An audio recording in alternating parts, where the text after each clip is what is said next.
Good afternoon. I just wanted to give a proviso to this talk, which is that although the title is Belfast at War, this is really kind of a more general talk encompassing Northern Ireland's war, in which Belfast will feature very prominently. I would say that Belfast is a city, in terms of its war effort, it's a city that is very much deserving of a very extensive standalone study, and that is work for me or for several other historians in the years to come, particularly in the lead up to the centenary of the Second World War. But for the moment I will concentrate on what I have, and I hope that I will do the city of Belfast justice. The contribution that the city of Belfast made to the Allied cause throughout the Second World War was undoubtedly pivotal and by no means understated.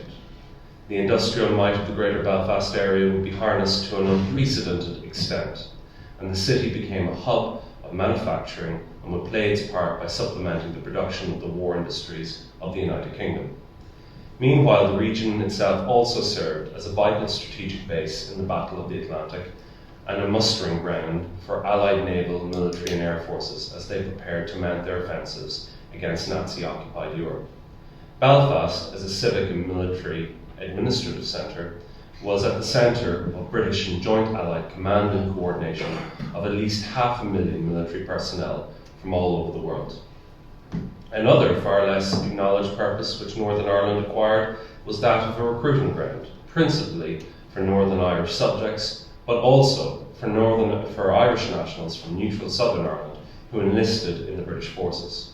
Again, Belfast was the primary destination for the majority of these would-be recruits. Lastly, Belfast, like many British cities, was the target of a horrific bombing campaign by the Luftwaffe, one that permanently altered the face of the city, resulted in the greatest loss of human life from a single event in modern Irish history, effectively gave the city second place behind London as having suffered the worst bits of the war, and is still remembered as the first moment that North and South came together in solidarity. Modern Irish historians regard the Second World War generally as a crucial moment, not just for the Southern Irish state, but for Northern Ireland in particular. Some argue that the war marked a key turning point in the history of the six-county statehood, while others acknowledge that its political life, flawed institutional structures, and sectarian divisions remained largely unaltered. Regardless of perspective, the conduct of this strategically vital region under the leadership of its three wartime premiers would secure its position within the United Kingdom. On the 4th of September 1939, following Britain's declaration of war on Nazi Germany, the Northern Irish Premier of 19 years, Lord Craigavon, delivered a strong resolution to the Northern Ireland House of Commons at Stormont, pledging Ulster's help for the mother country in her hour of dire peril, and pledging it to the last man. The number of British service personnel stationed at barracks and depots, along with air and naval installations throughout the province, increased dramatically throughout the war. Aside from being a major strategic centre for Allied forces, Northern Ireland would serve as a pivotal marshalling ground for the British war effort. There was, of course, a massive emphasis on manufacturing, and a large percentage of the workforce soon became employed in shipbuilding, aircraft and armament production, as well as the many other war industries essential to Britain's prosecution of the war. There was also a constant demand for fresh recruits from both Northern and Southern Ireland to enlist in the three branches of the British Armed Forces. Northern Ireland was the only part of the island where Southern Irish nationals could be recruited legally into the British forces, and indeed many crossed the border to enlist at recruiting centres in towns and cities all over the six counties, significantly bolstering the region's output of recruits at a time when Britain was desperately short of manpower. In February 1940, before the war in Europe took a turn for the worst, Lord James Craigavon, Prime Minister of Northern Ireland for 19 years, proclaimed the devotion of his state to the cause of the United Kingdom in a BBC radio broadcast, declaring, "We are King's men and we shall be with you to the end." This was no hollow pledge for Craigavon.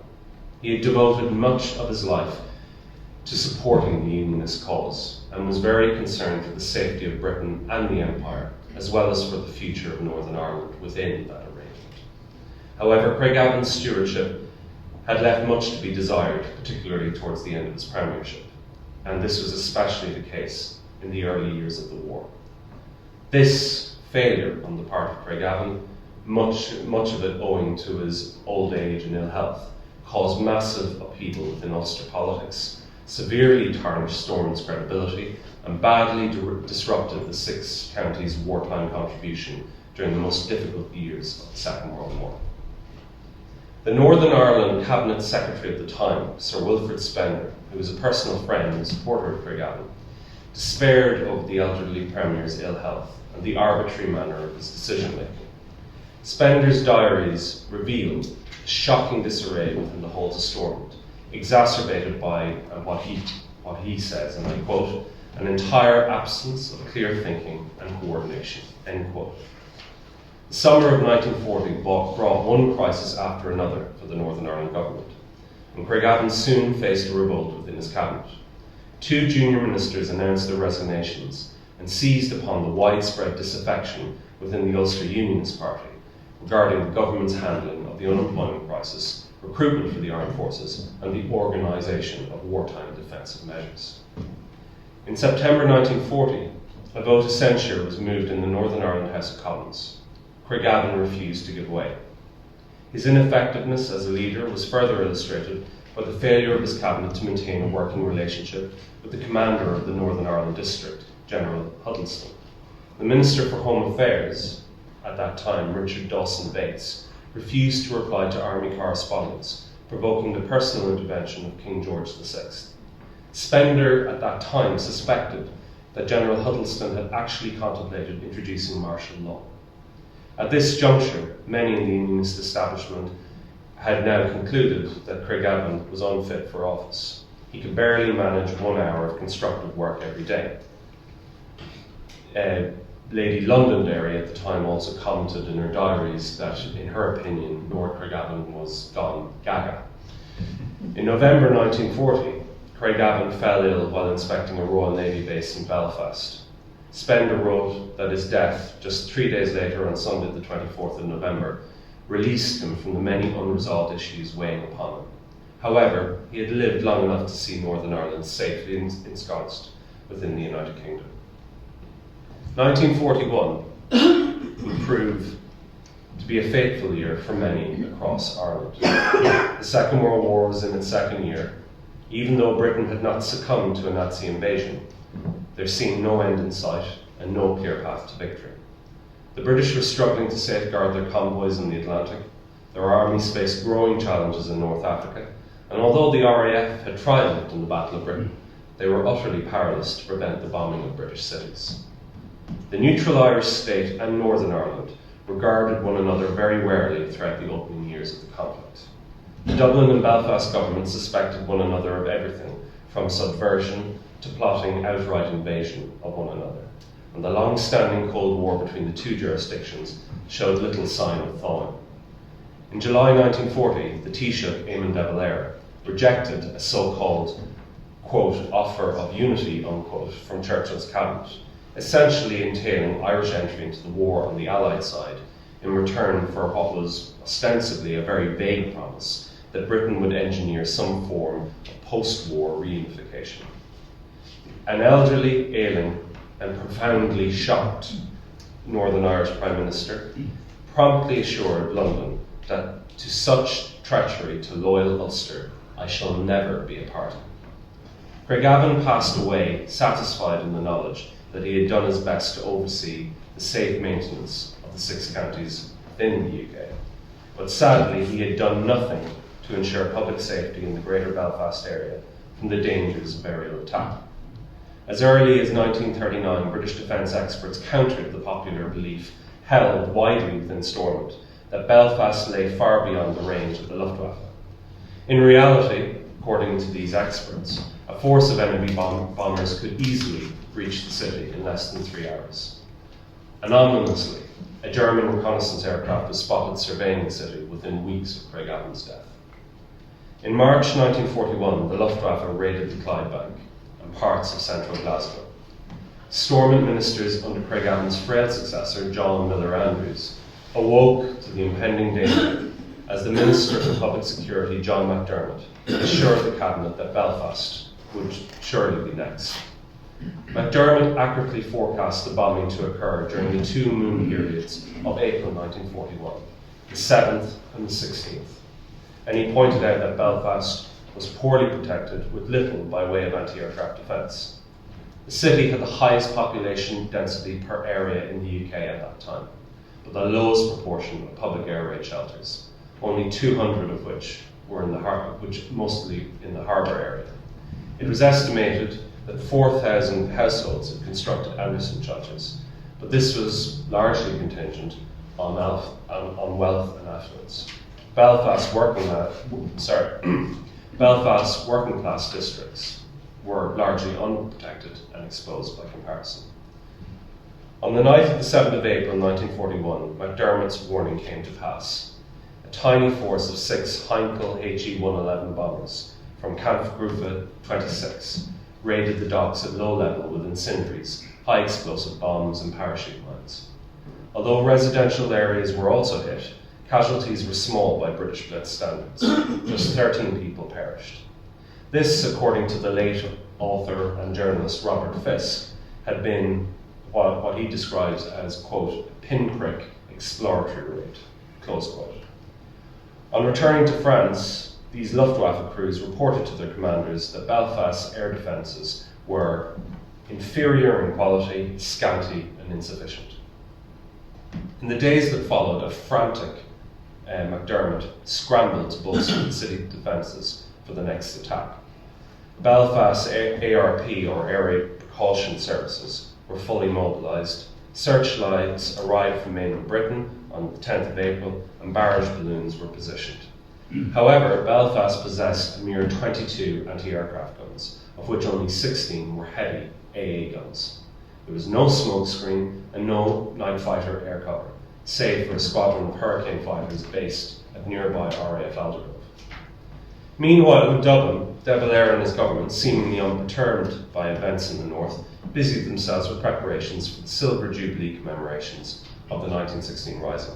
On Easter Sunday, 13th of April, Irish soldiers and military hardware paraded down O'Connell Street past the GPO. De Valera and his ministers took the salute as member of the Defence Forces, the old IRA and the emergency services marched past. The overtly militaristic character of this parade shocked many people. De Valera had originally indicated that a large ceremony would be inappropriate due to the conditions of war and neutrality, and yet these commemorations still rank as being among the largest ever held. The opportunity to project Irish military strength and for this display to be captured by British Pathé newsreel cameras clearly proved irresistible at a time when the Irish state faced the prospect of attack or invasion from either side. The commemorations in Dublin were predictably viewed in a condemnatory light by Stormont, who perceived the parade as an act of incitement to members of the IRA in the north. However, Andrew's government had little time to dwell on how much comfort De Valera was giving to their enemies. William Joyce, the Anglo-Irish Nazi broadcaster known as Lord Howe, had recently threatened there will be Easter eggs for Belfast. On Easter Tuesday, the 15th of April, spectators at a football match in Windsor Park watched a lone Junkers Ju-88 aircraft circling the city. At around 8 p.m, the first wave of an assorted force of 150 Luftwaffe bombers took off from airfields in northern France, bound for Ireland. The drone of their diesel engines could be heard along the Irish coast. Historian Brian Barton argues that the lights of Dublin served as a waypoint for German navigators, and such appears to be confirmed by Irish cabinet documents. By 10:30 p.m, the sound of the approaching wave echoed off the Belfast hills. Fighters from RAF Aldergrove were ordered to scramble. At 10:40 a.m, air raid sirens were sounded. Those who could made their way to air raid shelters, but reports suggest that many civilians were unable to take cover in time. Many people were actually caught on the hop when the raid happened. The famous Connemara folk singer Delia Murphy, wife of Irish diplomat Dr. Thomas J. Kiernan, was performing in the Ulster Hall at the time when the air raid warning sounded outside.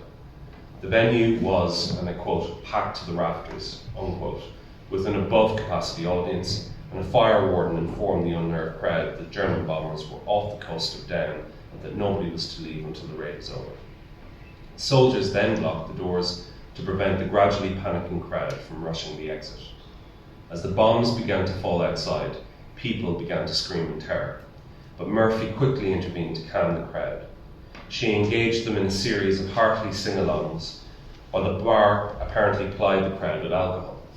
In a remarkable episode of what Scott Edgar refers to as Belfast Blitz spirit, the crowd sang, danced, and drank merrily into the small hours as the bombs whistled and crashed outside. At 5 a.m, the siren sounded the all clear and the crowd was permitted to leave. When the doors of the Ulster Hall sprang open, the people emerged into a hellish nightmare. The city was ablaze, and everywhere buildings were crumbling and falling into the streets. The first attack struck at the city's waterworks, damaging the water supply. Then wave after wave of Luftwaffe bombers dropped high explosive, followed by incendiaries and landmines.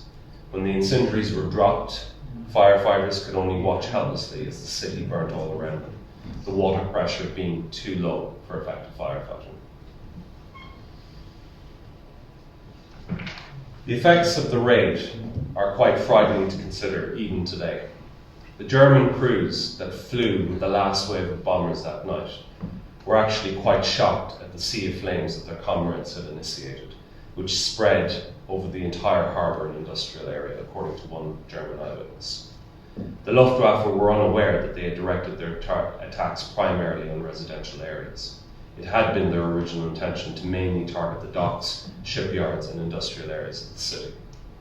Eyewitnesses to the raid include William McConnell, who was then a private in the 1st Ulster Rifles. He remembered walking from his barracks along the Antrim Road to his mother's home near Glengormley, and the trees which lined the road were levelled all around him as the bombs exploded nearby. In the city, the scene that greeted him was one of chaos. He discovered that a local air raid shelter had taken a direct hit, and he personally saw the gruesome aftermath. And this is a quotation from my interview with William McConnell. He said, "There were a lot of bodies lying around in places that we thought were marked safety. There were 200 in one place where it was supposed to be safety. That got a direct hit, and they were all killed, and there went bodies flying all over the place." 4 members of a family from Thorndike Street were killed when an air raid shelter was blasted open by a German bomb. These were cousins of a then 16-year-old George Thompson from Comer, County Down, who I also interviewed. Thompson, who fought with the Royal Naval Commandos during the Normandy invasion on June 6th and 7th, 1944, recalled that one member of his family, a shipyard worker at Harland and Wolff, survived the raid because he returned home to change his clothes. The rest of his family were killed.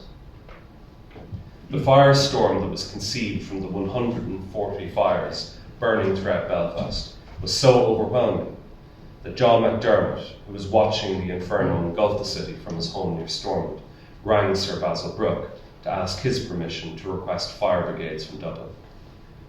Basil Brooke, under no authority from the Prime Minister, John Andrews, took the initiative and authorised this as, quote, "a question of expediency," unquote. This resulted in the most remarkable episode of North-South cooperation in Irish history. Robert Fisk, writing in the 1980s, remarked that McDermott had done something that no Northern Ireland government minister had done for his province before or would ever do again. He called Dublin and asked for help. Neutral Air's response was immediate. Within 2 hours of McDermott's request, Eamon de Valera had personally authorised 71 firemen and 13 fire tenders from Dublin, Dunleary, Dundalk and Drogheda to cross the Irish border and assist their Belfast colleagues. The men had actually been prepped many hours in advance by de Valera, and in each station when volunteers were requested, all had stepped forward. They couldn't send all of them, but actually most of the crews and most of the stations actually stepped forward and volunteered. And the Dublin fire crews set off at 6 a.m. and they would remain in Belfast for 3 days. The horror of the bombing became apparent in the days that followed. Neighbourhoods and whole streets had disappeared. Burke Street, between Annandale and Dawson Streets in the New Lodge area, was effectively wiped off the map, with all 20 houses obliterated, and not one single resident of this road survived. Firemen, wardens and volunteers often pulled battered and disfigured bodies of men, women and children from piles of collapsed masonry. Buried survivors screamed in terror and agony for days until rescued. When the dead were counted, the enormity of the tragedy became clear.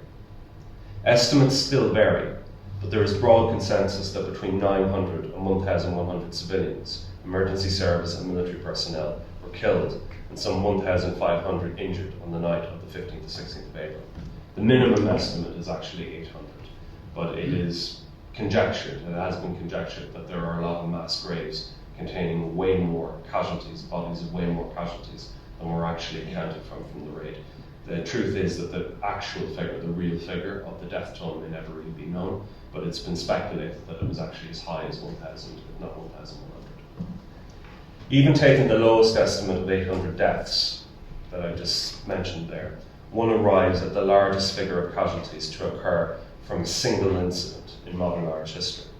Not since the 1640s, 300 years earlier, had so many people died in Ireland as a consequence of one event. In a city already renowned for inadequate housing provision, the impact of the raid was devastating. 56,000 houses were destroyed or damaged beyond repair, more than 30% of Belfast's housing stock.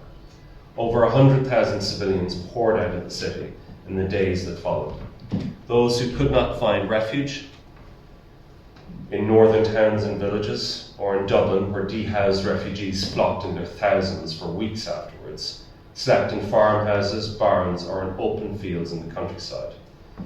Ditching became the common practice among both Protestant and Catholic refugees, and the homeless of both communities saw the other's plight for the very first time, ultimately recognising the same familiar impoverishment.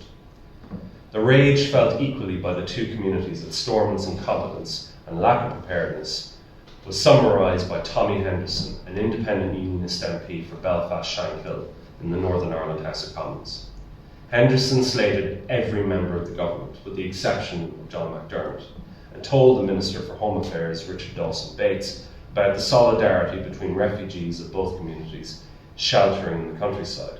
And I may need your help with a particular word that I'm going to make a terrible effort to pronounce.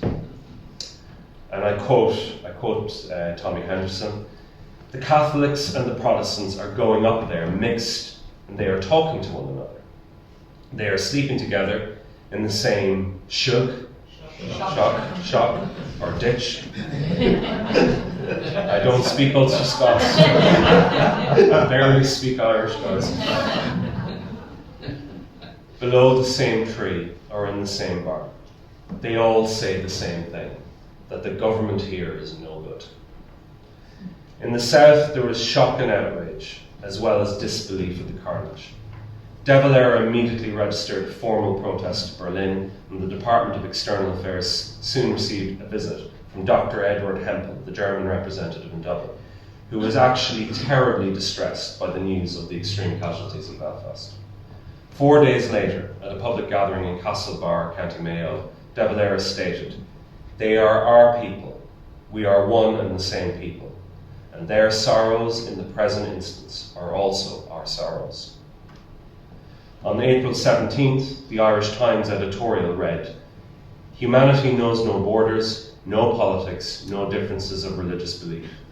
Yesterday, for once, the people of Ireland were united under the shadow of a national blow. Yesterday, the hand of good fellowship was reached across the border. Men from the south worked with men from the north in the universal cause of the relief of suffering." It can now be argued that the most striking impact of the Belfast Blitz was its effect on the people of the south. In the months that followed, the rate of desertion from the Irish Defence Forces skyrocketed. More than 2,700 would desert over the course of the coming year. The number of ERA recruits registered by the military recruiting authorities in Belfast was over 12,000 during 1941 to 42, most of whom came in the aftermath of the Blitz.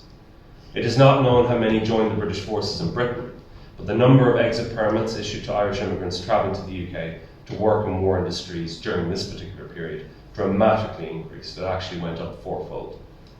People from the south voted with their feet and chose to serve the Allied war effort. In the days following the Easter Tuesday raid, many hundreds of Southern Irish would-be recruits for the British forces journeyed to Belfast as thousands of refugees poured out.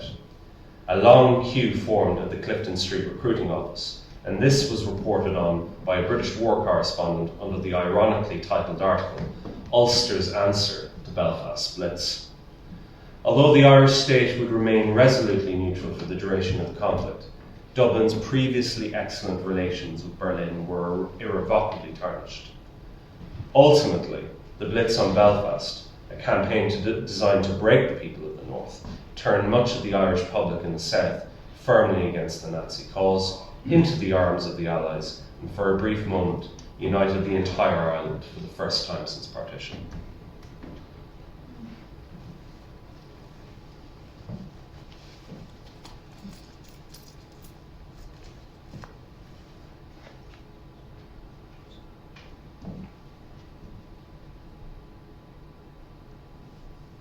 This image, I believe, was taken at the beginning of the war, unless you want to correct me, Scott. I think it might have been from 1939. 1940. Then it must have been the recruiting drives that were initiated in the summer of 1940, which were, just a little bit of an addendum on this. This recruiting campaign, which began with great fanfare, was ultimately a really, really big failure. It wasn't really worth the investment that the Northern Ireland government put in. The Northern Ireland government, led by Craig Avon and some of his subordinates, collaborated with the military recruiting authorities to urge people to join the armed forces. And it got off to a good start, and there were a lot of crowds that gathered, but it really tailed off. There was, despite the very, very poor results for recruiting for the armed forces, there was a massive uptick in recruits for the local defence volunteers, otherwise known as the Ulster Home Guard. Now, while I can't tell you a great amount about how the recruitment was organised, one of the unusual things about the recruitment campaigns that took place in the north was that they recruited for the Ulster Home Guard and the British Armed Forces simultaneously. And this happened really nowhere else in the entire United Kingdom except for Northern Ireland. So it was quite an unusual occurrence. And this, what you're looking at here, is Clifton Street. This is the combined recruiting centre in Clifton Street, where recruitment for all three branches of the armed forces was registered. I can give you one anecdote from a recruit who joined up in 1941, who deserted from the Irish Army. He was with the 14th Cyclist Battalion in Kinsale. His name was John Stout, and he ended up joining the Irish Guards. John Stout, like many recruits, journeyed up by foot and also by rail. He got the train from Cork to Dublin. Couldn't go any further because he had no money. He was also starving as well, and he walked for 3 days with basically no food and arrived at Belfast. He said he was actually, at one point, he drank water out of a ditch. And he arrived in Belfast, and he said the first thing that he noticed, he was guided to Clifton Street Recruiting Centre because he could smell them. They were cooking lunch, and what they did was they piped the steam from the kitchen out into the street. This drew in these frankly famished, mainly Southern Irish recruits. And he said they were cooking a stew or something that smelled beautiful. And he said we were delighted, of course we were starving. So he said what they used to do is actually, when they get in the door, if they noticed that they were hungry, they'd take them to the canteen and they'd feed them first, and then give them a cup of tea and whatnot, and then they'd go up and they'd register. And Stout joined the Irish Guards, and he served in 3rd Battalion of the Irish Guards, an infantry battalion which accompanied 2nd Battalion, which were on tanks, and they were in the Guards Armoured Division and in 30 Corps, and they led the charge in Northwest Europe, and they were pretty much at the front of the line in most operations all the way to Germany. And Stout was actually he said he was the only member of his company in the battalion who hadn't been either killed or wounded by the end of the war. And he put that down to the fact that his mother was saying the St. Joseph Club Novena every day. Well, if you heard the stories that he had to tell about the scraps that he was in, you'd believe it. I'm just going to move it down. It could be argued that the war revealed the true value of the 6 counties within the United Kingdom in both positive and negative terms. In the opening years of the war, it emerged that the numbers being recruited into the British forces were far less than expected by recruiting authorities. The fact that many young men from the Loyalist community, who were expected to serve the country with great enthusiasm, had actually proved resilient to the call to arms was an issue which deeply disturbed the Unionist establishment in Northern Ireland. It was an inconvenient truth that many Unionists found deeply unsettling, as it challenged the precept of equal citizenship within the realm, as laid down by the Solemn League and Covenant of 1912. The severity of Northern Ireland's recruiting problems became apparent in October 1940, when the initial monthly intake of 2,500, which is how they began the war, fell to below 1,000. To make matters worse, a substantial percentage of unemployed men, nearly 20%, indicated that the maximum manpower of the 6 counties was not engaged in war production or any other activity necessary to the British war effort, giving rise to claims that Northern Ireland was, and I quote, half in the war. In May 1940, unfolding events on the continent placed Craigavon and his administration in a troubling position. He continually expressed his concerns to London over the unsatisfactory position with regard to recruiting in Northern Ireland. The inability to turn out Ulster recruits to cope with the levels of attrition on the battlefield is very noteworthy. Among the British units corralled in the Dunkirk salient in May to June 1940 were 7 territorially affiliated battalions consisting of Ulstermen. Had these units been captured, it is very doubtful that they would have been reconstituted in any form. In the aftermath of the Belfast Blitz, Craigavon's successor, John M. Andrews, together with his Minister for Public Security, John McDermott, decided to act decisively. Mounting political pressure and growing public resentment towards government incompetence convinced McDermott that conscription was the essential means of, quote, restoring public discipline, unquote. He urged the Cabinet to back its introduction, stating that the region was suffering and continuing to suffer from being only half in the war.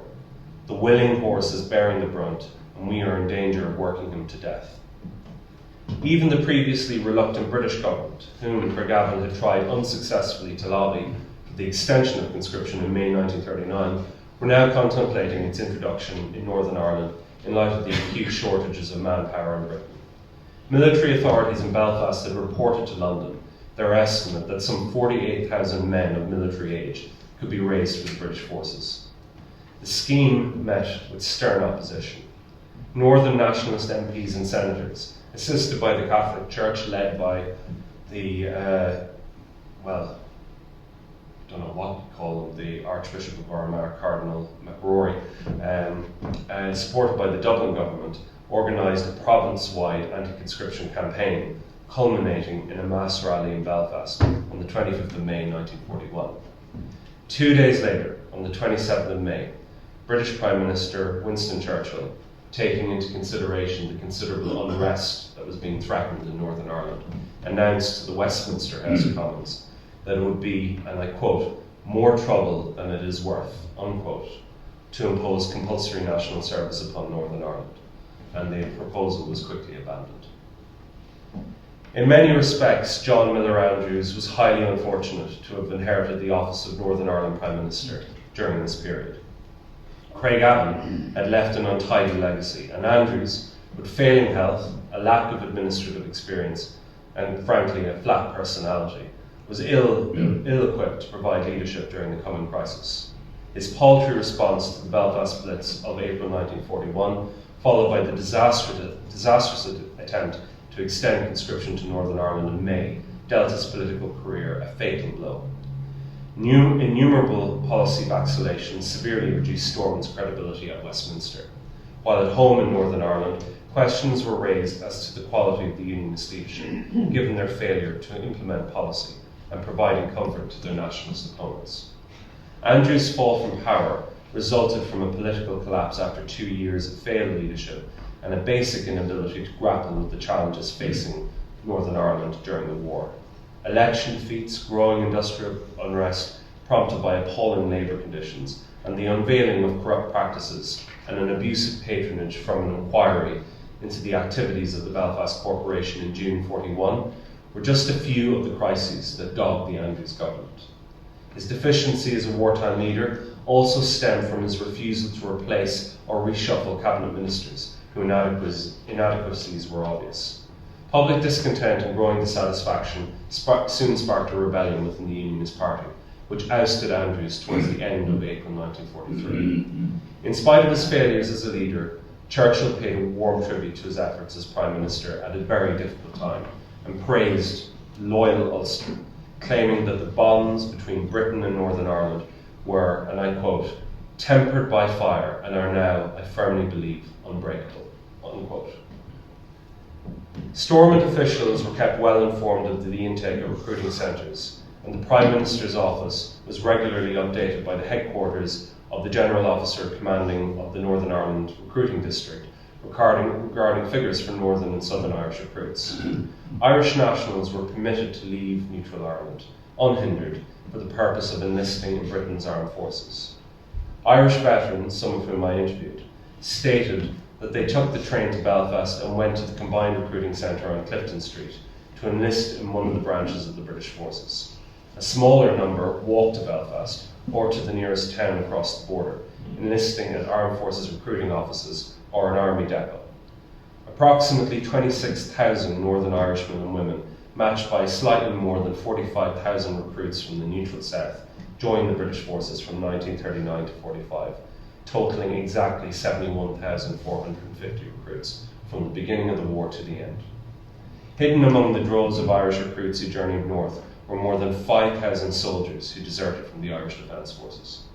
Robert Fisk, in his seminal work In Time of War, provides a quite interesting, if perhaps slightly exaggerated anecdote, which describes a scene of newly attested Southern Irish recruits for the British Army being marched down to the Belfast docks in ill-fitting uniforms, all the while being taunted and jeered at by a predominantly Unionist cadre of shipyard workers from the street pavements and the top floors of passing double-decker trams. Now, I very much doubt this anecdote is at all true, but it does provide a rather entertainingly kind of cliched contrast between the two groups. In April 1941, during his visit to Belfast, Australian Prime Minister Robert Menzies, I won't say Mingus because I don't think it was pronounced that way, was surprised by reports of poor recruitment in Northern Ireland and of figures being buoyed by recruits from neutral area. The statistics for Northern Ireland enlistments relative to Southern Irish recruits became a matter of interest after 1945, when it took on the dimensions of a propaganda battle between Unionists and Nationalists. The debate on the numbers from both jurisdictions was perpetuated by the confused and inaccurate figures put forward by the British and Irish governments. Sir Basil Brooke, the third of Northern Ireland's wartime premiers, later admitted his own embarrassment over the conflicting figures. When record keeping began, no separation was made between Northern and Southern Ireland enlistments, and consequently thousands of Irish volunteers became Ulstermen during the 1939 to 40 recruitment period at the stroke of the pen. In 1941, some 10,158 Irishmen volunteered, less than one-third of the number which joined from the north. Army headquarters thereafter maintained separate tallies per jurisdiction. Between September 1941 and May 1945, while 11,500 enlisted from Northern Ireland, recruiting centres registered a further 18,600 Irish recruits, which was, in my view, an ironic testament to both Irish neutrality and Ulster loyalty.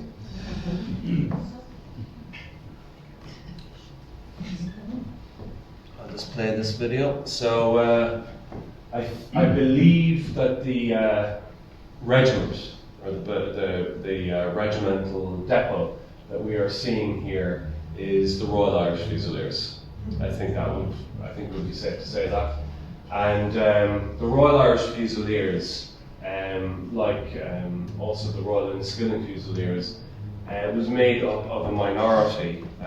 It was a very large minority of Southern Irish recruits and officers, ordinary ranks and officers, and principally recruits from Northern Ireland and also draftees from the UK. So these Northern Irish regimental battalions ended up taking substantial complements of UK recruits from various different parts of the UK. Sometimes there might be an Irish connection in their families, and probably between 50 and 60% in the case of the Enniskillens and the Royal Irish Fusiliers had Northern Irish and Southern Irish soldiers.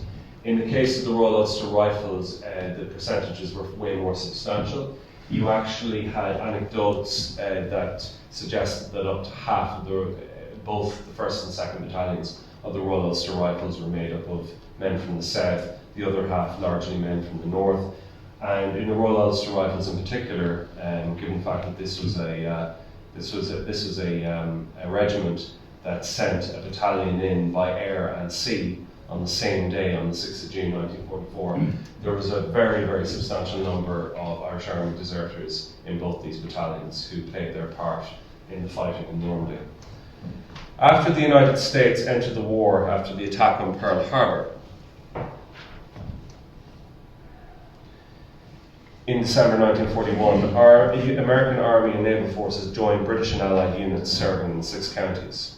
US Army and Marine engineers had in fact surveyed Northern Ireland for the construction of aerodromes, bases, camps, and other military infrastructure as early as the summer of 1941. From January 1942 to May 1945, some 300,000 US servicemen passed through Northern Ireland. Many arrived at Belfast where the very first US troops to land in the European theatre of operations disembarked for the first time on the 26th of January 1941, armed with World War I era Springfield rifles and Brodie helmets. According to the late Professor Keith Jeffrey, the use of the region by US forces as a military staging point amplified the province's contribution to the Allied war effort. American citizens residing in both jurisdictions could also now enlist in their own armed forces by presenting themselves at a recruiting office or at a local US base. Indeed, during the years to come, an unknown number of young Irish Americans living both in Northern Ireland and the neutral South presented themselves at British recruiting facilities, which, by special arrangement with the US military authorities, agreed to register resident American citizens wishing to join the US Army. And I actually interviewed a man who joined the US Army in Belfast in 1945, and his brother a couple of years earlier, actually in 41, had gone up, 41, 42, had gone up and joined the US Army and actually ended up getting into the US Army Rangers training facility that was set up at Carrickfergus. As you may know, the US Army Rangers was established and trained at Carrickfergus, and this man's brother ended up joining Derby's Rangers and served in North Africa and Italy. Significant protest was registered by Dublin upon the arrival of the first of the American contingents, with Taoiseach Eamon de Valera complaining that the deployment of US troops to the 6 counties had inferred that the United States were effectively recognising the Quisling government in Northern Ireland, and I quote de Valera there.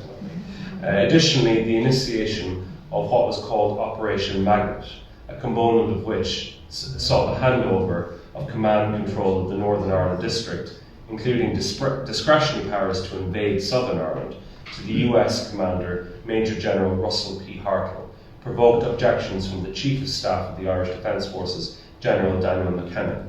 He demanded the immediate reinstatement of British troops in Northern Ireland, or BTNI Commander, General Franklin, with whom McKenna had developed a good working relationship. During their time in Northern Ireland, American personnel adapted to the customs of Ulster society, and they would also buck many trends.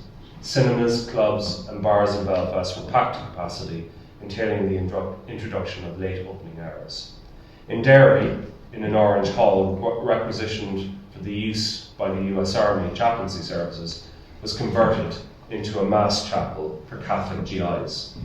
One disconcerted Unionist MP who raised this in the storm in Parliament was promptly informed by a member of the government that arrangements had subsequently been made to have the hall fumigated, which provoked understandable outrage from the nationalist benches and considerable embarrassment for the British military authorities.